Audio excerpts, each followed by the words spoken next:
Bonjour à tous, il est 12h30 dans le Grand Abidjan et partout en Côte d'Ivoire. Merci de suivre le temps d'information sur RTI2. Pour le bon déroulement de la CAN 2023 en Côte d'Ivoire, les acteurs du secteur du transport s'activent pour sa réussite. Et puis, hors de nos frontières en Ukraine, des frappes de missiles russes ont causé la mort de 3 personnes ce jour. Encore merci d'être des nôtres. Ce lundi 8 janvier 2024 marque la présentation des vœux du Nouvel An au président de la République, son Excellence Alassane Ouattara, par les autorités diplomatiques, administratives, religieuses et traditionnelles. Elles ont toutes émis des vœux de paix et de prospérité pour la Côte d'Ivoire. À quelques jours de la CAN de l'hospitalité en Côte d'Ivoire, les acteurs du secteur du transport ont pris des dispositions pour pouvoir fluidifier la circulation pendant cette période et surtout réserver un accueil chaleureux aux visiteurs, Assistant Diarra, Enza Traoré et Seydou Ouattara. Dans la commune d'Abobo, sur la grande voie de la mairie, les transporteurs sont sensibilisés au bon comportement sur la route et dans les gares à l'occasion de la Coupe d'Afrique des Nations CAN 2023. Les propriétaires de ces taxis communaux mal stationnés sont interpellés par le chef des syndicats des transporteurs et ses collaborateurs. C'est un rappel à l'ordre, parce qu'on a déjà parlé, ça vaut plus que 3 mois. On a mis des jeunes gens pour faire cette surveillance. L'ascension va venir de nous-mêmes, parce qu'aujourd'hui, l'autorité est là. Si on laisse à l'autorité communale de faire, ça va envoyer trop de bruit. Nous, en tant que des syndicalistes, nous allons veiller à cela.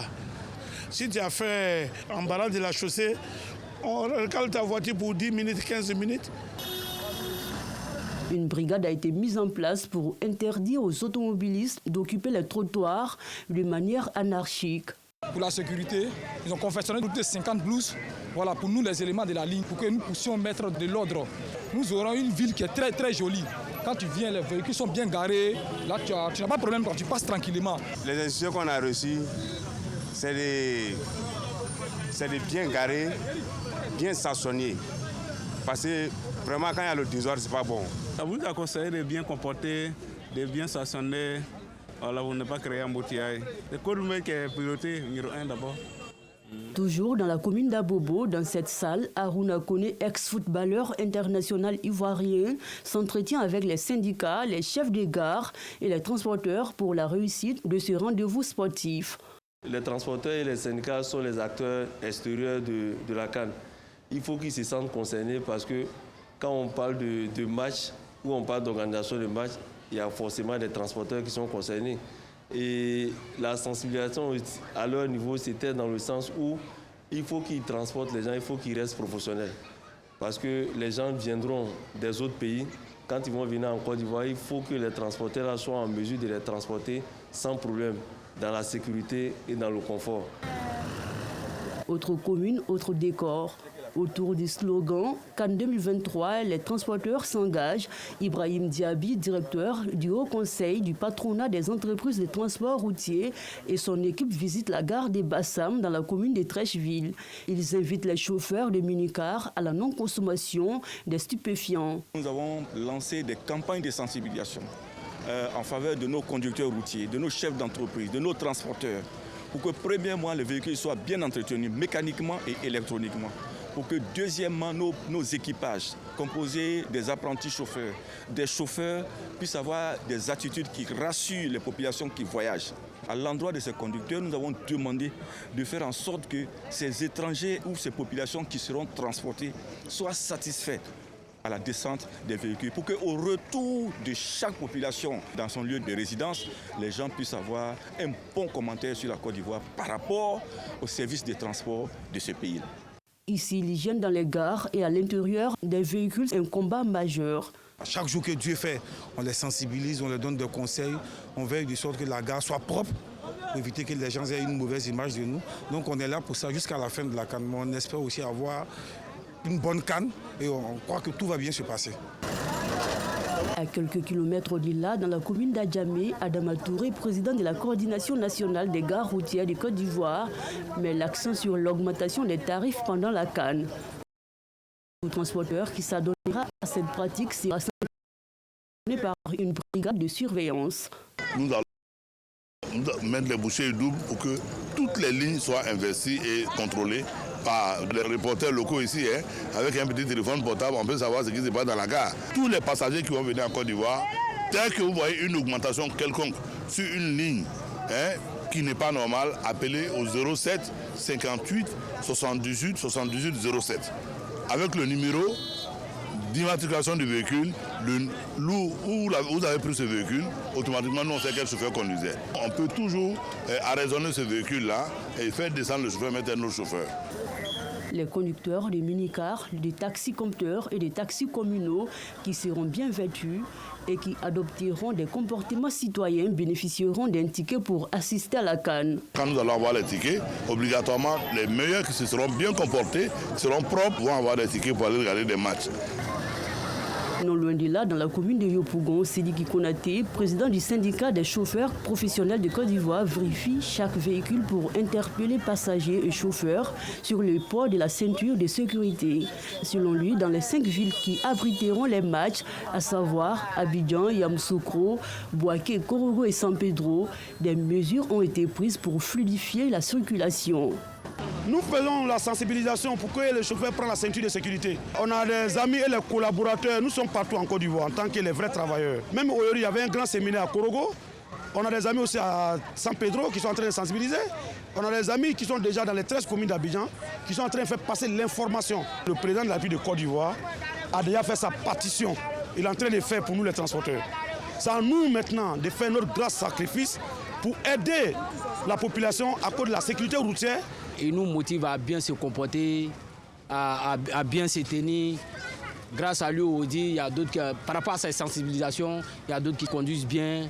Vraiment, la sécurité, il n'y a pas de problème. Vous-même, vous voyez aujourd'hui, voilà, avec les dispositions prises, aujourd'hui, on circule librement.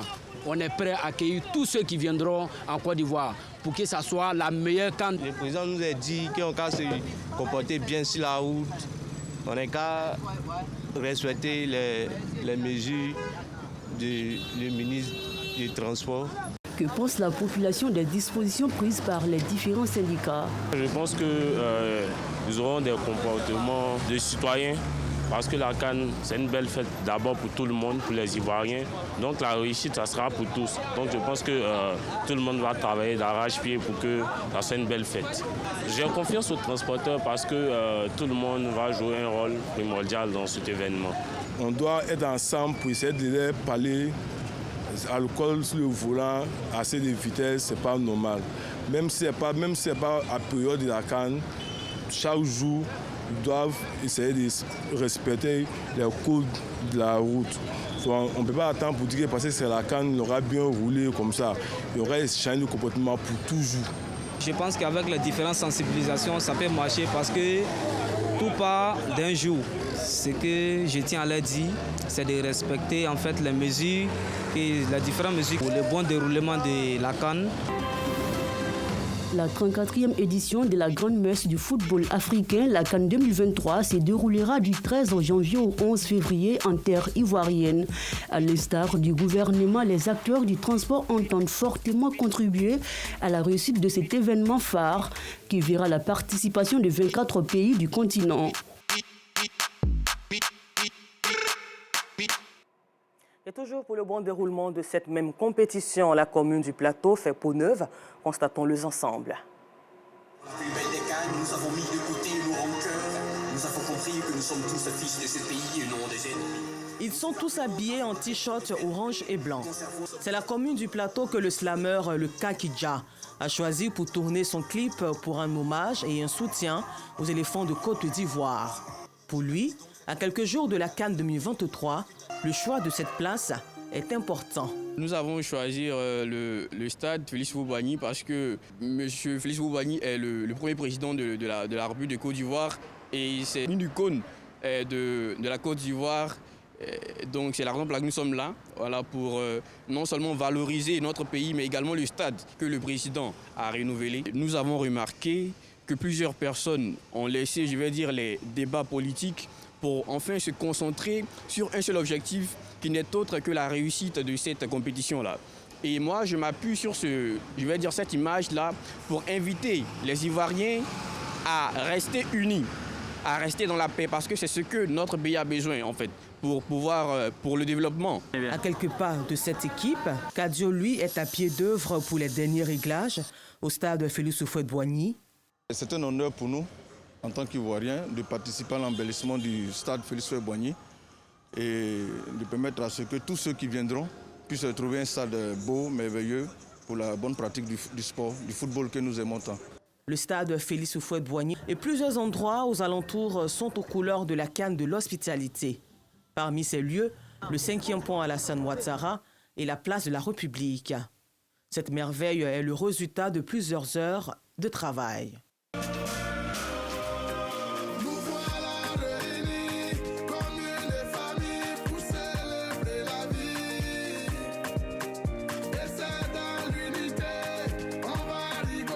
Ces anciennes plantes qui étaient là, c'est des plantes qui ont vieilli. Donc on est en train de mettre des jeunes plantes qui vont redémarrer à nouveau. Donc c'est pour cette raison qu'on est en train de faire le planting jusqu'à l'hôtel Tiamois. Et puis après ça, on nettoie à zéro et puis on refait la peinture de tous les niveaux. À tous les côtés qui sont devenus sales, on nettoie la peinture. Et puis on refait à zéro. Pour cette canne qui est en train de venir maintenant. 5 villes de Côte d'Ivoire, à savoir Abidjan, Yamoussoukro, Bouaké, Korogo et San Pedro, vont abriter des matchs lors de la 34e édition de la Coupe d'Afrique des Nations. Dans la capitale économique ivoirienne, le stade Félix Houphouët-Boigny a fait peau neuve pour le plaisir des supporters qui viendront des 4 coins du monde. Et toujours dans cette même atmosphère, eux aussi veulent participer à la réussite de la 34e édition de la Coupe d'Afrique des Nations. Dans la commune d'Adjamé, les ateliers de vente et de confection d'articles sportifs sont en plein mouvement et ils produisent plus de 150 maillots par jour. Georgette Ido Fofana est allée à leur rencontre. Adjamé, secteur sapeur-pompier. C'est ici qu'Emmanuel, spécialisé dans la vente et la confection d'articles sportifs, mène ses activités.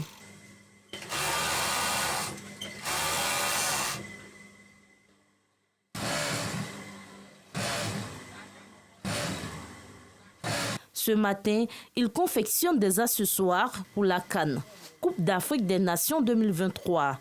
Entre autres, t-shirts, maillots, drapeaux, chapeaux et porte-clés. Quand on vient matin, il n'y a pas de temps passé. Souvent aussi, on dit qu'on a qu'à envoyer les designs, tout ça. Là.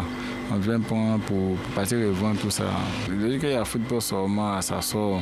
On voit que ça marche. Les gens aiment le ballon et puis les gens aiment Côte d'Ivoire aussi. Selon Emmanuel, la demande est supérieure à l'offre en cette période. Il est donc aidé dans ses tâches par son frère aîné. On peut converser au moins 150 drapeaux par jour. Et puis les chapeaux aussi, là, on peut faire au moins 200 chapeaux par jour. C'est comme ça qu'on fait pour faire sortir, pour faire la douzaine. Là. On ne travaille pas le dimanche. C'est à cause de quand on a venu pour travailler. Parce que comment les trous, il y a beaucoup de choses à faire. Le jeune couturier personnalise aussi les t-shirts, comme c'est le cas avec ce client venu de Trècheville. C'est un maillot que j'en ai acheté pour faire un cadeau. Profiter de mettre le prénom de la personne.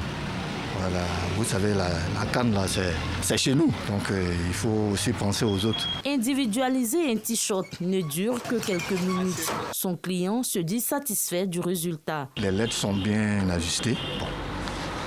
J'espère que ça va plaire à la personne. Dans cet atelier, les clients se succèdent. Tous veulent être aux couleurs de cette grande compétition africaine. Je suis venu ce matin pour personnaliser mon maillot, pour qu'on puisse savoir que le maillot c'est pour moi, pour que la fête du 13 janvier soit le off. Les gens viennent beaucoup pour venir mettre les noces maillots. On met les noces les maillots, c'est vrai qu'on fait les couture à un chiffre à 500. Quand le nom est long, forcément on voit les prix là, on diminue les prix là. Dans ce quartier de la commune d'Adjamé, tous ces ateliers qui confectionnent et vendent les accessoires de sport sont aux couleurs de la CAN. Une période de vache grasse pour leurs différents responsables. Terminons ce temps d'information hors de chez nous en Ukraine. Selon les autorités de ce pays, au moins 3 personnes ont été tuées dans de nouvelles frappes nocturnes russes. Ce lundi 8 janvier 2024, malgré cela, Moscou dit vouloir intensifier ses attaques contre son voisin. Encore merci à vous de nous avoir suivis. Sachez que nous sommes à jour J, -5 de la CAN de l'hospitalité en Côte d'Ivoire. Vive donc cette compétition et bonne suite de programme sur RTI2.